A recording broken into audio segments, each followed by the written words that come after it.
Hello, this is Martin Gore from Depeche Mode. Hi, this is Dave Gahan from Depeche Mode, and you are listening to My Nerd World. So what do you think the future of Depeche Mode is going to be? We're getting closer and closer to the end of the Memento Mori era.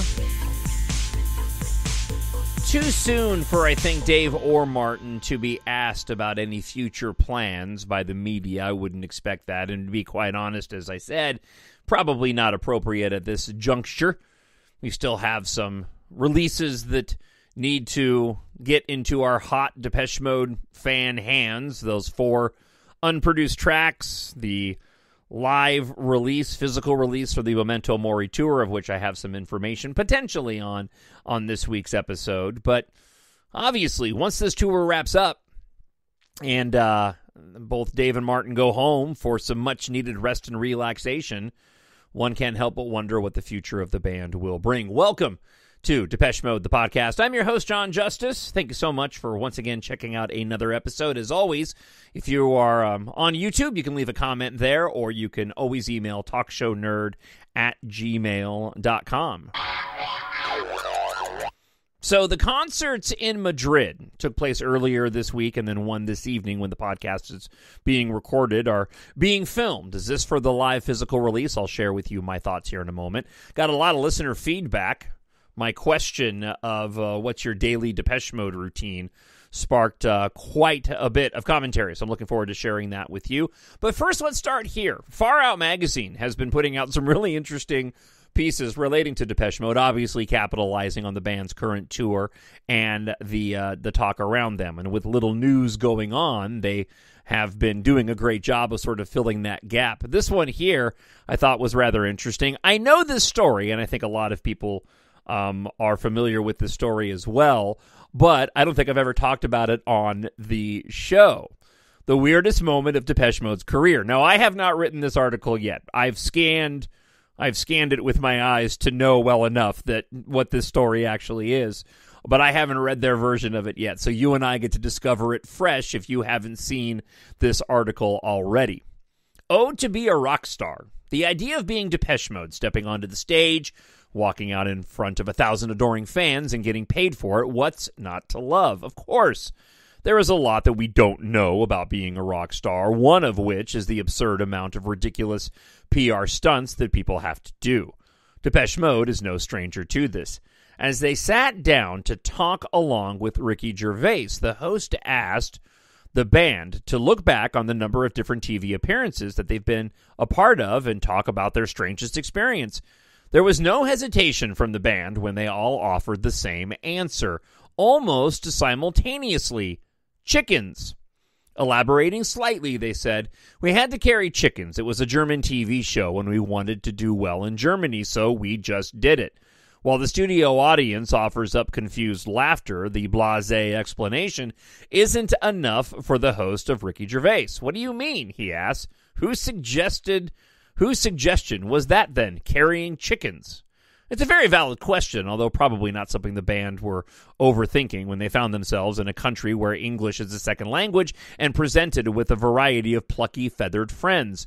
The Germans, they said, it was some sort of comedy program, and it was supposed to be funny, us carrying chickens. And it turns out that the show they were working on was a type of sketch show, and the band found themselves taking part. They were asked to sing while maneuvering a few hay bales and carrying chickens. While it may sound like a silly prospect, famous musicians do these things to get airtime and become memorable.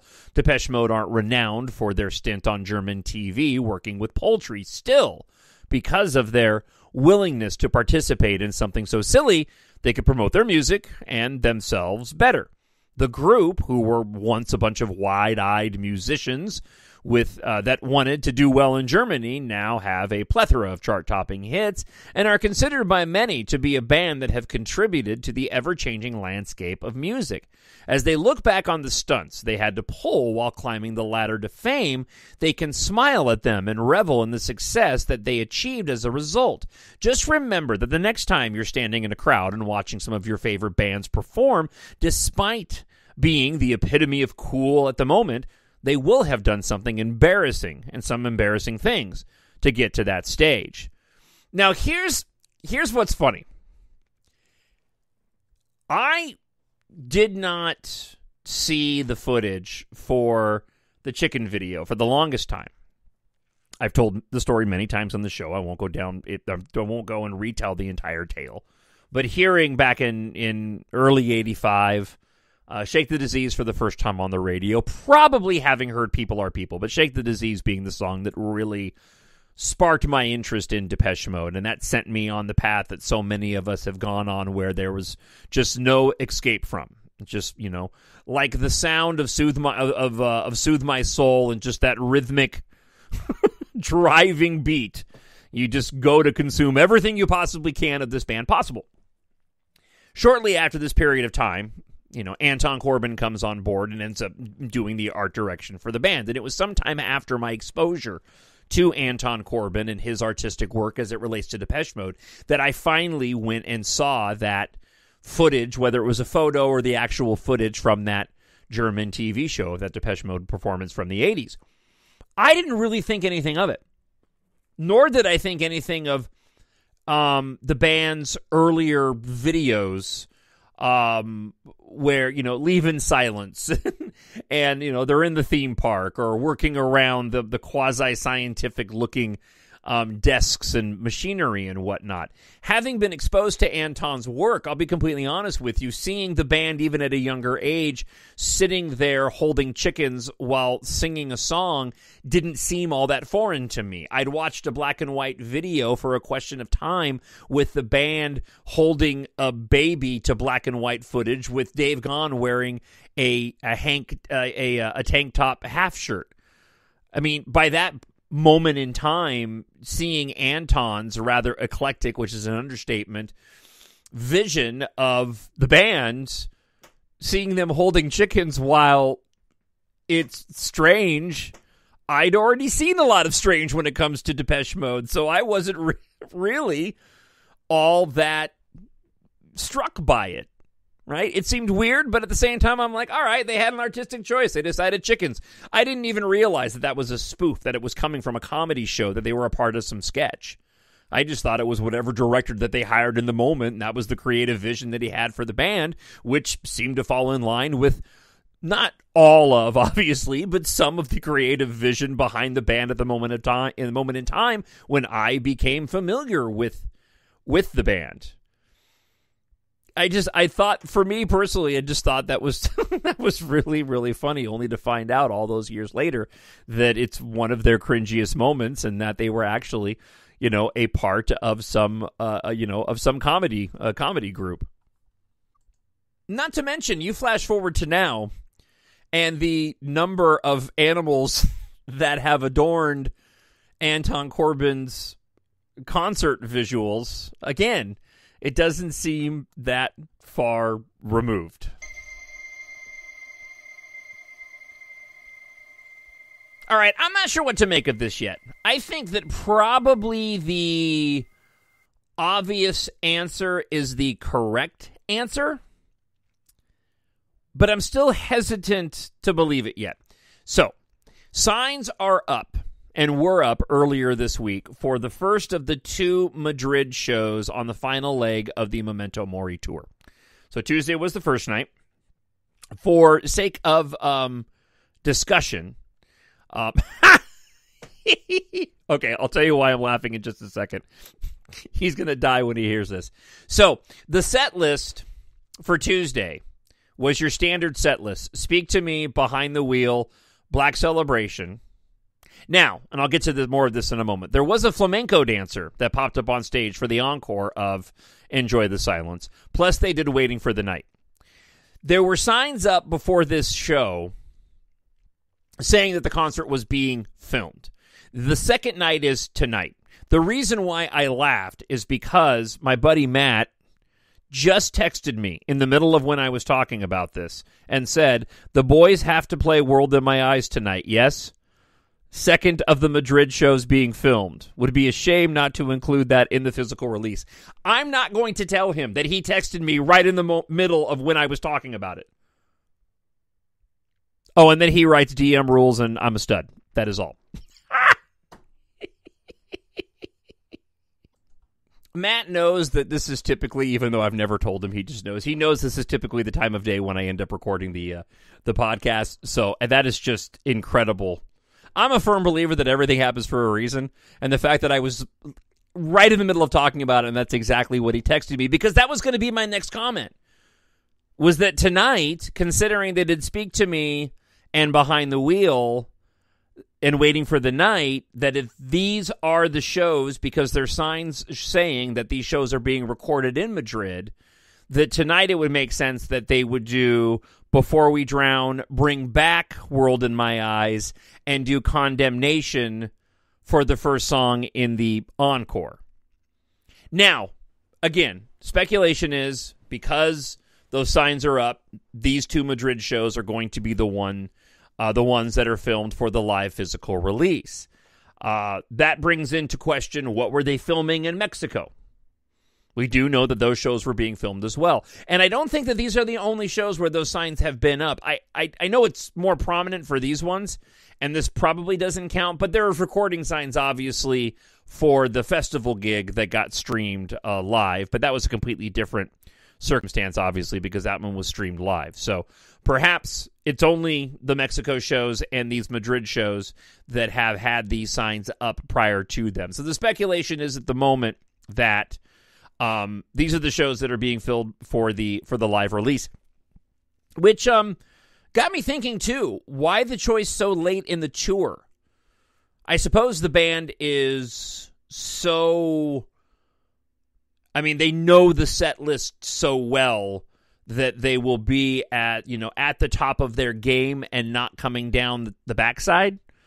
I guess if I'm looking at this of what performances do I want to record for a live release, I would say you'd want to do it somewhere in the middle of the tour. But at the same time, if they're looking at this from an angle of, well, let's do it later in the tour, we'll have everything down pat, we'll know exactly, and we'll just really bring it those two nights. And considering that there was a night in between. Tuesday was the first show in Madrid, taking a night off on Wednesday, and then tonight's the second show.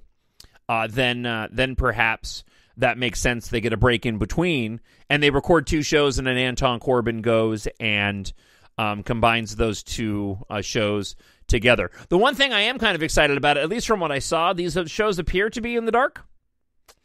I'll be honest, I didn't do any digging to see if this was an indoor arena for Madrid, but from the footage that I saw, it seemed to be that the tour was in the dark. And I've complained about this before, that was one of the issues that I had with the Spirits in the Forest concert footage. I hated the fact that it starts off in the daylight.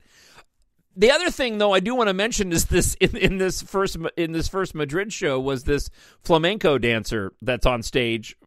Off to so stage right. If you're looking at the stage, it's on the left hand side. On a bit of a riser, there's this female flamenco dancer dancing to Enjoy the Silence. I've only seen the footage of a close up on her, so I haven't seen it pulled back to get the full view of what that image of what her presence on stage did for the live show.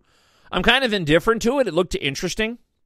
So perhaps if they wanted to include something different for the live release, they decided to include this flamenco dancer. I'm smiling because every time I see the word flamenco dancer, I just think of Counting Crows and Mr. Jones, a song that I was not a fan of, but obviously very familiar with. And flamenco dancer, no, she did. That's just every time I'm pretty sure that's what he says, flamenco dancer, right? If he doesn't, then I'm misinterpreting the lyrics to have it sound like it's flamenco dancer. So, all right, so we'll see if that rings true. If they do Before We Drown tonight, and we get the return of World in My Eyes, which I'm still scratching my head of why they pulled it off the playlist, and Condemnation, then I think that's probably all the confirmation we need that these two nights are being filmed for the physical release. But what say you? TalkShowNerd@gmail.com. And, of course, if you are on YouTube, leave me a comment there. All right. We got a lot of listener feedback this week. TalkShowNerd@gmail.com. First off, Leia writes, Hi, John. Love listening to Depeche Mode. Most of these emails, by the way, are responding to my What's Your Daily Depeche Mode song that you listen to, or routine. Leah writes, I love listening to Depeche Mode to calm down and chill out after a stressful day. Leaving work, I love to listen to Black Celebration or Ghosts again to soothe my soul. See what I did there? On my way home from work. Thank you for the awesome and informative podcast. Have a great day, Leah. You too, Leah. Thank you so much for writing in. Cedric writes, just heard the last episode where you were wondering if and where they may produce a filmed version of Memento Mori's show. Well, just to add fuel to the fire, here's a picture from last week. Anton was there in Paris, and he included a picture. I cannot say that I saw more cameras than usual, but if by chance they picked that particular show to do a revisit of A Night in Paris, well, they really hit gold. Yeah, I doubt it. I know that Anton's been to a lot of these shows, and I don't think he's been like fully on tour with the band, but I know he's been in a lot of these shows, so he may have just been there that night, especially given the information we have about the Madrid shows. The night was the second Paris show on Tuesday the 5th. Went to both. First one was great with Before We Drown and Somebody, but the second was pure fire. Can't remember seeing such a fantastic crowd in recent memory. It was my fourth show on this tour after Montreal a year ago and Toronto last year, and they were really great. But this one was truly a night to remember. For 40 years, Bercy, the 18,000-seat arena, now called the Accor Arena, has been DM's home in Paris ever since the Some Great Reward tour 40 years ago, which incidentally was my first DM concert. It's a fantastic venue. Shows there are an order of magnitude better when they perform at the 80,000-seat Stade de France. Like you, I hate concerts that start in the daylight. Stadium sound sucks. So there, I only want to hear Good Evening Paris at Bercy. I know I didn't give that my all, but it's probably better if I didn't. I do love the way he says that, though. Good evening, Paris. He gets so into it. They've played here 23 times over the years and should be blasé by now, but really, that Tuesday show was special even to them. At the end of Everything Counts, when the crowd just wouldn't stop chanting, the grabbing hands grab all they can, Dave, who was on the front stage extension, actually paused, motionless, silence, hands on his hips, looking at the crowd with what I would describe as a happy, befuddled smile, as if to say, you guys are something else. A smile I remember seeing in 101 when the size and the passion of the crowd made him realize how far they'd come. Yeah, I saw an amazing video, and I don't know which show it was recently, but it was at the end of Everything Counts, and they were playing with the keyboards up on stage. Dave was out in front of the catwalk, and he actually pulled a woman up and began dancing along with her at the end of the song. It was really incredible. The energy kept up through the whole show, to go from fire to firebomb for the encores, turning Bercy into a cauldron of red-hot devotion. Side note, the level of physical energy was pretty remarkable, really, seeing how we have all visibly aged along with Dave and Martin, and most people in the room probably have a slight prostate issues or menopause to deal with, but I digress. Waiting for the Night, Just Can't Get Enough, Never Let Me Down Again washed over the 18,000 people singing, dancing, and moving as one. And then it hit me on the first few notes of Personal Jesus, realizing that I might actually be witnessing the last ever live Depeche Mode song. If the boys decide not to tour again after the next album, when they're both 65 plus, who could blame them? Picturing another tour will take a lot of ifs to clear. So, it is with tears in my eyes that I reached out and touched faith again and again until the last notes, until the band said their final goodbyes, and until Dave ended with, "We'll see you next time," that I am now pining my hopes on. I'm not ready to make peace with the idea yet, but if it's not meant to be, I will be forever thankful for the memories and for feeling like I'm 20 again for a few hours. Cedric, don't do that to me. You're going to make me tear up on the show, for crying out loud. Thank you for the email. I appreciate it. All right. Amy from Worcestershire's got a lot to say. Okay, so I'm taking your bait with the listeners' questions about last week's pod. I'm in London with work, so I thought it would give me something to do. In terms of daily DM, there are a lot of tracks that live rent-free in my head. And instead, your question reminded me of your podcast review of Spirit when you went over your favorite portions of each track, episodes 7 and 8 of the podcast. If you're wondering, I am, because I don't remember what I said. I often gravitate toward particular DM tracks because of specific musical or lyrical moments and the emotional response it evokes. A few that spring to mind would be the drums kicking in at 1:45 on the album version of In Your Room, and then at about 4 minutes and 25 seconds when Dave half sighs and groans. No idea who idea it was to put that in the track, but hearing that cry for help today evokes thoughts of all the difficulties of the Songs of Faith and Devotion era. The album version of Strangelove, which sends me right back to the post-DM concert party in Berlin last month and has me listen to It's Important over the last chorus. Yep. I can't hear any version of Strangelove now without wanting to add that it's important. I do the same thing. The opening verse of World Full of Nothing, Skin on Skin, Tears of Joy, those lyrics convey such tenderness, warmth, and intimacy, even though we're told it's not really love. Plus, you never forget your first boy or girl.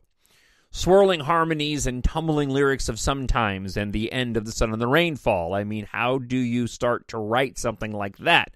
Plus, the hypnotic refrain of things must change. It's like a call to arms when life is getting in your way. The final repetitions of body and soul come together as we come closer together at the end of Here Is the House, where Martin's harmony goes up in full pitch. His acoustic version from 1990 on YouTube is also a treat. An optimistic dedication to mutual love and warmth against the cold world outside. The crescendo that builds throughout Higher Love, particularly the heavier drums at 3 minutes and 15 seconds. And then Martin coming in around the 3:40 mark as the song reaches its peak. Musically, it feels just as suggestive as the lyrics. It's hard not to visualize the opening of Devotional either when listening. The hook at the end of Never Let Me Down Again, whether watching that part of 101 or getting to wave with the masses for real, that swell of music is all-consuming. The pulsing, thumping outro to Clean, simply have to turn that one up. That video lives rent-free in my head. It's a helpful reminder that we can't be perfect all of the time. Building on the article from last week, I love the hypnotic rhythm of Judas and the ultimate arrogance of the narrator. You mentioned your bedtime playlist, and Judas is one of the songs on mine. I could go on, so I'll leave the list there for now. Okay, question back to you and the other friends of the show if they are so inclined. When DM were in Eastern Europe the other week, I saw a lot of commentary on fan pages regarding the sharing of photos of Dave in a coffee shop in Prague.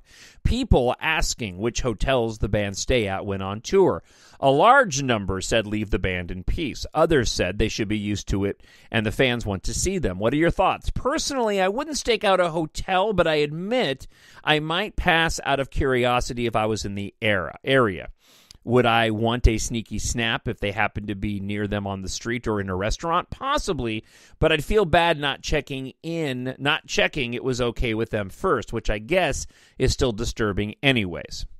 Have a great week. I saw Mojo are releasing a 132-page special edition DM bookazine on Thursday in the UK. Might have to slip that into my basket. Now, she wrote me an additional email, but let me answer her question, at least from my opinion.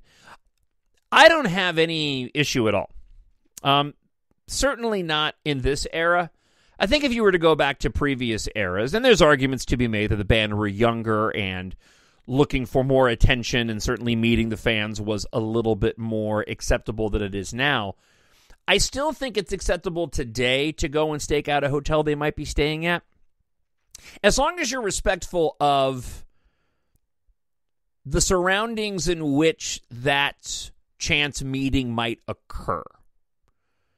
To go and get a glimpse of your longtime musical heroes and a band that's meant so much to you, I feel safe in saying that as long as you don't go and disrupt them and you're nothing but respectful, one, I can't imagine there being a throng of individuals waiting, so you're probably just looking at a handful of people.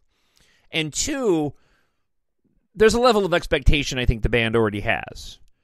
If there's a moment in time and you can walk up and say hello and shake a hand or ask to take a picture or sign something, if they're in transit from one place to another and not looking like they're in a hurry, I don't personally see any issue with that. Following them around, or if you can see that they're certainly in a hurry, or you can just tell the situation doesn't warrant in the moment. Usually body language says a lot, and an individual that doesn't want to be bothered is going to make that known, if not directly, but certainly indirectly. So, again, it just comes down to respect, I think, in my view.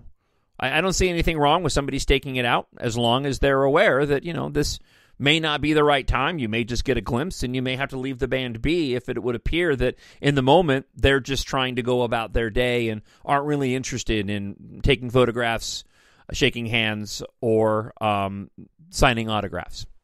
Now, Amy goes on to write, you can disregard my lame wittering below, which was in the original email. It's too late, Amy. I already read all of it.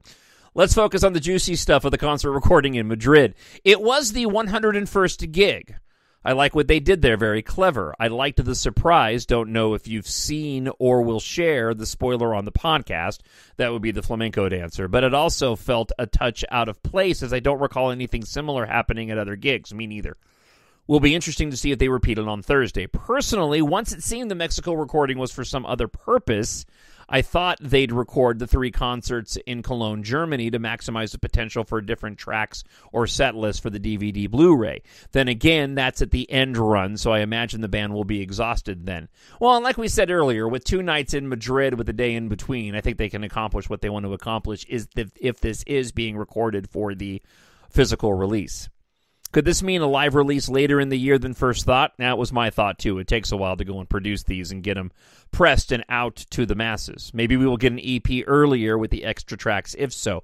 Also, my thinking as well. And we were, again, the rumors that I were told were sometime in April or May for those 4 unreleased tracks. So, she wraps up saying the withdrawal symptoms are setting in already. Kind regards, Amy. Amy, thank you for that trip. I was very happy to go on it. All right, Stephanie from the Baltic Coast writes, to pick up on the theme of songs of faith and devotion, I will say there's something special about this album.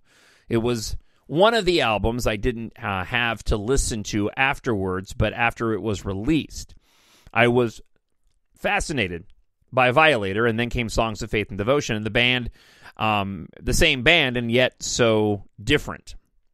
I felt I had arrived, read every lyric. The power of this album really quickly captured me. From then on, DM were always my refuge. My world was in order when I could get into theirs, much to my mom's chagrin. For my daily dose of DM, I like to listen to a playlist called This is Depeche Mode. I can rarely decide on songs. That's it for me. I hope you're in the best of health. I am. Thank you. Best wishes from the Baltic Coast, Stephanie. Thank you, Stephanie, as always. All right, let's go and talk to Danielle. I don't have a daily song, but I do have a daily routine. Every day after breakfast, and my husband is off to work, I play one of my different DM Spotify playlists on random while I clean up the kitchen and tidy up the house. Some dancing is involved, definitely some singing. I work from home, so later on, when I sit at my computer, I will continue listening on and off during the day. I chose the playlist according to my mood or relevance, as they are themed: DM dark and moody, dreamy and mellow, live, remixes, albums, love and loss, longing and lust, set list, etc. I like shuffle play as it always delivers the perfect songs. Cheers, Danielle. Thank you, Danielle. I appreciate that. Boy, a lot of playlists. Interesting. I have playlists too, but they don't, those mostly come on when I'm out writing. I have a really cool one that I made now called DM Modern, which is funny because originally I had made it a collection of songs from Memento Mori, Spirit, and I think Delta Machine, and had kind of crafted my own album based off of those tracks, initially starting with Spirit and Memento Mori, since it was the same production team apart from Marta Sologny. But then somehow that playlist.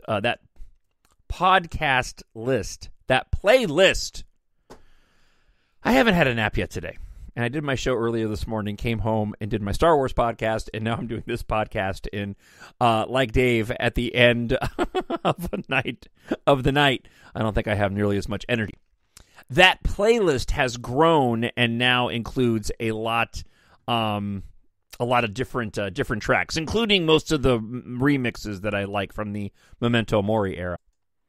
All right, haven't heard from him in a while, but Rocky writes in and says, "What's up, man? Still tuning into the podcast. One day I'll give you my story, as it's very similar to yours. Both living in Orange County, both discovering the band at the same time with practically the same song, both anticipating the Music for the Masses tour after catching up with their previous albums, and both wearing a badge of honor saying we were at the Rose Bowl on June 18th, 1988. You do have me beat on the number of live shows you've attended, but I do have a few exclusives, such as visiting their well-documented recording studio in Santa Barbara and climbing through Brat's bedroom window in the 90s to listen to his very extensive bootleg collection. Wow, that's a story I want to hear.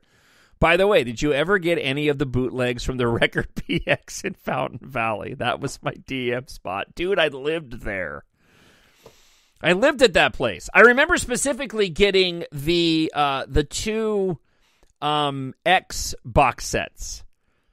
I think I actually waited for the store to open when those box sets were being released. I love those box sets. Those compilations on those, it's the ones that, the soft cover box sets, you pull the top off, 4 discs in each, live remixes, B-sides, they had the X on the cover. Those were amazing, and I remember 2 things. I remember one, and again, it's been so long, but I'm sorry. I'm laughing because, again, I lived at the Record PX. I guarantee you, Rocky, that you and I were there at the same time at some point in time, for as much time as I spent at that place. The blinds that were on, I don't know why, but the blinds stick out that were on the windows. Or was it a tint? My gosh. Anyway. You just took me down memory lane, dude. No, but I remember going there, and I want to say that I actually waited for it to open that day, and they hadn't arrived yet, because I had to get them on, because you got them on import. So, anyway, all right. For today, though, you asked if your listeners had any daily DM songs. I personally don't. I do, however, have an annual tradition, which is actually happening in a few days. Not sure when it started, but Sounds of the Universe is a special album for me and one of my top DM albums. I love every song, including the B-sides, and yes, that includes Hold to Feet. Yeah, I know. And for whatever reason, I've always associated this album with springtime. So every year, on the day we spring forward, I only listen to this album on repeat. It's most effective when driving around on Sunday afternoon into the evening as the sun sets after 7 p.m. for the first time. I also break out the documentaries from the Sounds of the Universe box set around this time, and I think we can all agree that Violator is probably the band's best album. But as a fan since 85, and sincerely love and appreciate every DM album, and I can honestly say that there are only 3 songs from the album's entire catalog that I simply don't like. In fact, hell, I'll name them. Eternal, okay? Not my favorite either, so I'm with you on that one. Dirt, never got into Dirt. And Black Day. Again, Black Day is also not one I never really got into. I listen to it, but it's not ever one. I don't seek out those three songs in any circumstance. I almost listed Better Days. I kind of like Better Days, but there's enough there to keep it off this list for now. Now, for the love of God, where are those Memento Mori bonus tracks coming? Yeah, I don't know, man. I just know the rumors haven't changed, and I haven't heard anything since then. So, thank you for the trip down memory lane. I'm fairly certain. Again, I haven't been back to California in a long time. But of all the places that I can go and visit, I know that I could still just navigate my way there in a heartbeat. I burned a trail in the asphalt in my Volkswagen, in my lowered banana yellow Volkswagen Squareback during those years. That's incredible. All right, got a couple more here. Jan writes in, my daily DM song is quite strange, but that's okay with DM, isn't it? It's a song whose form I actually don't like. It's the album version of Strangelove. Let me explain.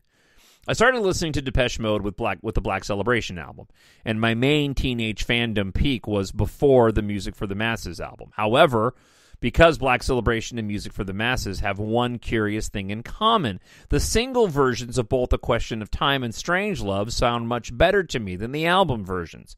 Both songs are quieter on the album, which, don't get me wrong, fits the mood perfectly with both albums, but the dance drive that both these singles have, and which was so attractive to young people like me and my mates at the time, that musical drive and energy has completely disappeared on the studio albums. So you might ask, why the heck do I listen to the album version of Strangelove every day? Well, the answer is that I use it as my ringtone and alarm clock on both of my smartphones. Both iOS and Android only allow you to use songs as ringtone. Not only, but they allow you to use songs as ringtones and alarm clocks. But on both the systems, they start at full volume. You cannot set a song to gradually increase in its intensity. The album version of Strangelove starts very quietly. It will not hit you over the head in the morning, I will not start screaming at you like an idiot when it rings. That's the explanation. Enjoy your weekend. Cheers, Jan. That's amazing. I totally get it. I completely understand. I was listening to Speak to Me as the last song on my going to sleep playlist for since the release of the album, really. And I finally had to switch it because I realized that when the musical portion of it ends and we get to the sort of instrumental and we get into the Marta Solongni tape loops and all that, it was waking me up. So I don't listen to that one anymore. Lately, it's been Ghosts Again into Don't Say You Love Me. Those have been the two songs that I've been... I used to do longer playlists. I used to do like 4 or 5. But I found that if I do like 2 or 3... that I could actually get to sleep quicker. So, like last night, for example, I did, because it's a really fun listen to the single version of Enjoy the Silence back-to-back with Ghosts Again. That's a really fun listen. Just because, again, I've said this before, those two songs are very, very similarly crafted. If you listen to them back-to-back, you'll hear it. Lastly today, Dave Theofolt writes, I finally finished listening to your previous podcast, and I've loved every one. Thank you, David. Now that this tour is coming to an end, I'm embarrassed to say I'm a little sad. I'm only sad because even though I've only been to one show out of this entire tour, I feel like I'm still on a journey with all the Depeche Mode fans all over the world still attending these shows, especially the followers here on this podcast. I feel like there's a feeling like we're all still there. There was a typo. Like we're all still there and we're a part of it, but it's going to end soon. Brings a tear to my eye. This album is still so magical and still feel to this day it's number one on my list. Still, absolutely no burn on this album, which is crazy to say. I agree. I just want to say a quick thank you for doing this weekly. I definitely know how hard it is to keep it going consistently. I also want to say thank you to all the listeners of this podcast. I love every moment that is set in. When this tour ends, I feel like we're all going to feel a bit different. My only question now is what's next for all of us compassionate and devoted devotees. Thank you again, John, for your commitment to all of us and Depeche Mode, the greatest band of all time, David Theofolt. Thank you, David. I have no intention of stopping the podcast. As a matter of fact, I know I've mentioned like a lot of different things that I want to do with the podcast in the future. A lot of these ideas that I have are a little bit more difficult to attain. And I've said this before. There's been people that I've talked to, Rob being one of them, from the Global Depeche fan group, that I've really wanted to get on the show, and I felt bad that I haven't been able to. And it's really come down to the timing during the week and my schedule, and how the way that I just time everything out between my daily job, my family life, the other projects that I'm working on. I'm able to fit in this podcast and my Star Wars one, and it's hard to sort of make time to go and schedule to get people interviewed for the show. I've considered remedying this problem by perhaps trying to schedule interviews and do them from work, because it's easier to record, because the setup in my radio station studio is just, it's just designed for that. People just call in or log in and we can make it happen. Whereas here, I've got to jump through a few hoops. I'd still like to do interviews on the show in the future. And if I can streamline the process to make it easier, which really means just taking a day out. And I used to have it set up through my system and I don't anymore, unfortunately. So I need to take time to do that because I do think it would be great to start doing a series of shows having people on. And for those individuals who I've talked about having on in the past and we've never made it happen, do not take it personally. It is all about my schedule. That being said, I also have another idea of something that I want to do. And that is in moving forward, I've thought about, and I may want to reach out and actually ask permission, but going through the entirety of the book Monument. I've read through a bunch of it, but I haven't read it front to back. And I was thinking that if I kept myself to 35 to 40 minutes every single week and just started off at the beginning of Monument, almost like an audiobook, but adding in commentary along the way, that could be a fun little journey. A fun way to chronicle the entire catalog of the band as they did in that book, but also adding in, the element of some almost like an audio book commentary. Like you have a movie commentary that you would turn on that track when you watch a film on a Blu-ray or a DVD. So that's an idea that I've been kicking around as well. So thank you everybody for the show this week. I really had a good time. Past couple of weeks, there hasn't been a ton going on, and there wasn't a ton going on this week, but I really appreciated all the listener feedback, and I don't know if you can tell, I really had a good time recording this week's show. All right, for those of you that have listened to the show before and you've heard me do my book pitch, you don't need to stick around for that, obviously. Thank you so much for listening, as always. I hope you're safe and you're happy. If you are a new listener to the show, however, and you do enjoy science fiction, I love Star Wars. I do a Star Wars podcast, but I've also written a science fiction series, 7 books in all in the series. I was inspired by George Lucas, and I was also inspired in part by Depeche Mode. The story begins set in the future, 2172, where air and spaceflight culture has replaced car culture. And I was inspired a lot by the themes of Depeche Mode, especially when it comes to the love story within the tales. Life in the so-called space age, the world we live in, life in general. The underlying themes are brought about just because of who I am and my devotion to and my love of Depeche Mode.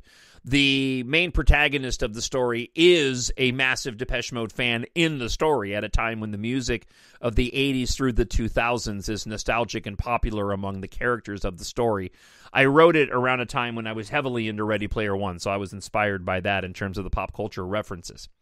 The stories do feature references to Depeche Mode, both direct and indirect, while telling an exciting science fiction space opera saga. The overall story is that after Earth faces its end, you can follow a squadron of pilots and one reluctant hero on a journey of survival across the galaxy as they fight for their future among the stars. Book 1 in the series, and you can start there, obviously. Each book is written to where you could pick it up and read it and not be lost. There's prologues where you get a bit of the backstory, enough to follow along. But, of course, with a 7-book series, starting off at book 1 is always advisable. Mechanic Taft Guardia picked the right day to upgrade his ship. With interstellar travel possible, Taft prepared to travel the galaxy one day with fellow pilot Keith Amaro. But after receiving a cryptic message from her father, an aerospace engineer who died 1 year earlier, exploring the stars becomes a matter of survival. Unaware that an industrial accident inside a D-Corp military spacecraft factory is about to set off an apocalyptic chain of events, forcing a global evacuation, they make a shocking discovery. When the ruthless Sint Argum of D-Corp threatens to destroy every vessel not loyal to his regime, Taft, Keitha, and their crew realize that what they've found may be the only key to saving Earth's evacuees before it's too late. Again, if you like science fiction and you like it to be epic with some romance, some really unique and cool tech and filled with action, EMBARK is perfect for you. Now, I wrote it for adults, but it's great for ages 11 plus in terms of content. There's no language or any... think Star Wars in terms of sort of any explicit content, because there isn't any. Pick up EMBARK Book 1 today. It's available in ebook, on Kindle Unlimited, hardcover, paperback, and audiobook narrated by me. You can go to Amazon.com, search for Jon, Jon Justice, and EMBARK, or mynerdworld.net. Thank you so much for checking out this week's episode. I hope wherever you are happy, you are healthy, you are safe. I look forward to hearing from you. Until next week, God bless, and we'll talk to you then. Bye. Hello, this is Martin